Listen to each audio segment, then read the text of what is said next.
أعوذ بالله من الشيطان الرجيم. بسم الله الرحمن الرحيم. إن ينصركم الله فلا غالب لكم وإن يخذلكم فمن ذا الذي ينصركم من بعده وعلى الله فليتوكل المؤمنون. صدق الله مولانا العظيم. بارگاہ رسالت معاذ صلی اللہ تعالی علیہ وسلم میں درود پاک کا ہدیہ پیش کریں.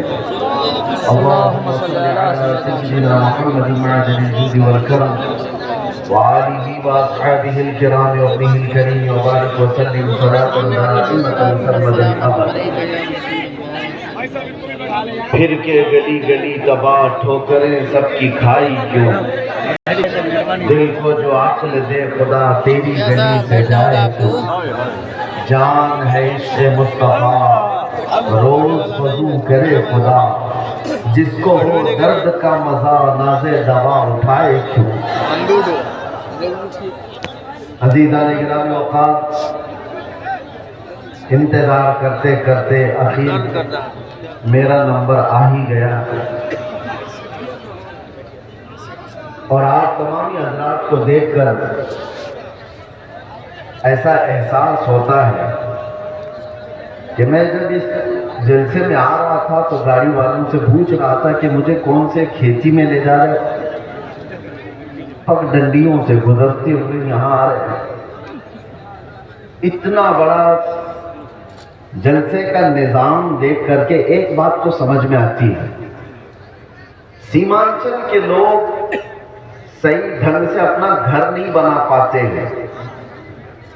لکڑیوں کے گھر، چھپر کے گھر، لیکن میرے مصطفیٰ کے نام پر عالی شان جلسہ تو ضرور سجا دیتے ہیں. اس میں کمپرومائز نہیں کیا جاتا، اس میں کوئی کمپرومائز. کہاں یہ جلسہ اور کہاں چھوٹے چھوٹے گھر، کوئی موافقت نہیں اسی میں لگتی سکون ہے. اور بہت بڑے بڑے لوگ یہ سب نہیں مکھیا کرتے. صاحب غریبوں کے حصے میں ہی یہ کام پیچھے آیا والے نہیں دیکھ کرتا. پا رہے ہیں. مکھیا صاحب کیا ہو گیا؟ ان کو اللہ کے نبی صلی اللہ علیہ وسلم نے جب مکہ مکرمہ میں تبلیغ شروع فرمائی تھی تو غریبوں نے ہی سب سے پہلے اسلام قبول کیا تھا، آپ لوگ نہیں پہچانتے ہیں اسی لیے آپ لوگ بول اور غربت میں ہی اسلام پھیلتا رہا. آج بھی میرے عزیزوں عادل صاحب کو بہار میں آپ کو جانتے ہیں. بہت سارے علاقے ہیں لیکن ہم بہت دور بیٹھ کر ہم جانتے تھے. یہاں کے الیکشن کی دھمک بھی سنتے تھے تو سیمانچل کی بات زیادہ سنتے تھے. اس کی وجہ کیا ہے؟ بہار میں تو بہت سارے علاقے ہیں، بہت سارے ضلع ہیں، اس علاقے کا تذکرہ زیادہ کیوں ہوتا ہے؟ وجہ یہ ہے کہ یہاں پر وہ قوم زیادہ ہے جو لوگوں کی نظروں میں چبھتی زیادہ ہے. اور یہی بات ہے کہ دنیا کا ہر درندہ ہماری طرف دیکھتا ہے اور خونخوار نظروں سے مٹانے کی کوشش بھی کرتا ہے. اور یہ پہلی بار نہیں، چنگیز اس کے بڑے بھی آئے، ہلاکو اس سے بڑے بھی آئے، لیکن وہ اس دین متین کا کچھ بگاڑ نہ سکے. آپ بھی نہ گھبرانا، یہ جلسے کوئی ختم نہیں کر سکتا اور نہ یہ نام ہمارے کبھی ختم کیے جا سکتے ہیں. کچھ بات تو ہے کہ مٹتی نہیں ہستی، کچھ بات تو ہے کہ مٹتی نہیں ہستی ہماری. صدیوں رہا ہے دشمن دور زمان ہمارا، یونان و مصر و روما سب مٹ گئے جہاں سے، باقی مگر ہے اب تک نام و نشان ہمارا. توحید کی امانت سینوں میں ہے ہمارے، آسان نہیں مٹانا نام و نشان ہمارا. اور پھر ایک بات باطل سے ڈرنے والے اے آسمان نہیں ہے ہم، 100 بار کر چکا ہے تو انتہا ہمارا. ایک بڑی لذت ہے، بڑا عجیب احساس ہے بہار کے، بنگال کے، جھارکھنڈ کے جلسوں میں.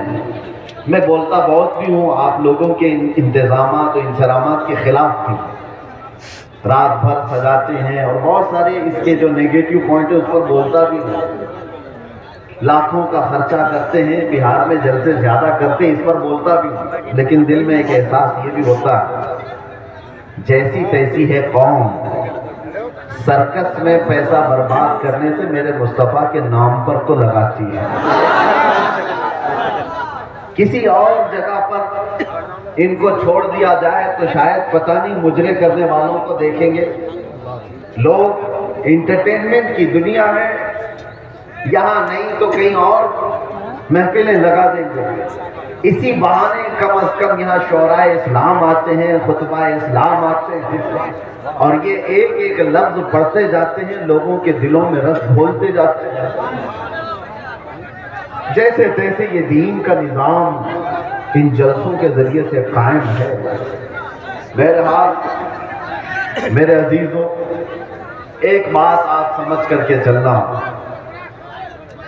यहाँ पर बैठकर तकरीबन 1 घंटा मुझसे पेशतर हजरत मौलाना साहब ने चंदा भी किया बहुत मस्जिद के लिए।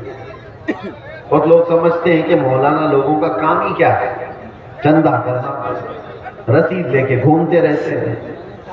तुम्हें अंदाजा है दीन का ये सारा निज़ाम अगर ये मौलवी नहीं होते तो पता नहीं तुम क्या कर रहे हो।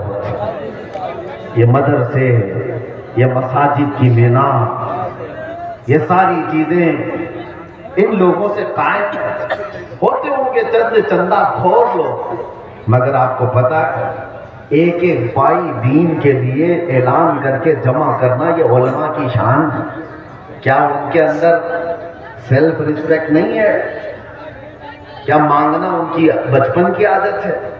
नहीं, तुम्हारे दरमियान अगर वो हाथ फैलाते भी हैं तो दीन के नाम पर।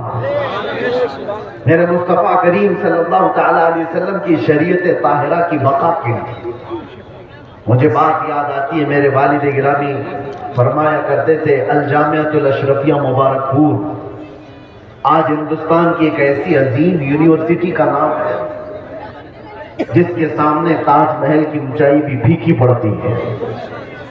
ताजमहल तो लोग टिकट देकर के देखने जाते हैं और फोटो खिंचवा कर आते हैं, मगर अल जामिअतुल अशरफिया वो ऐसी जगह है जहां इंसान बनाए जाते हैं।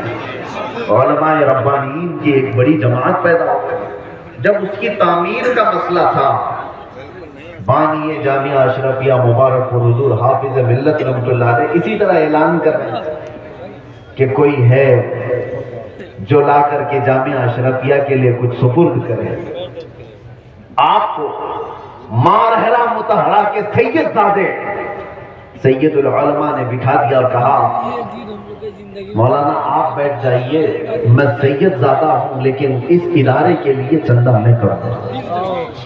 आले रसूल हूँ, मांगने की आदत नहीं, कभी नहीं मांगा।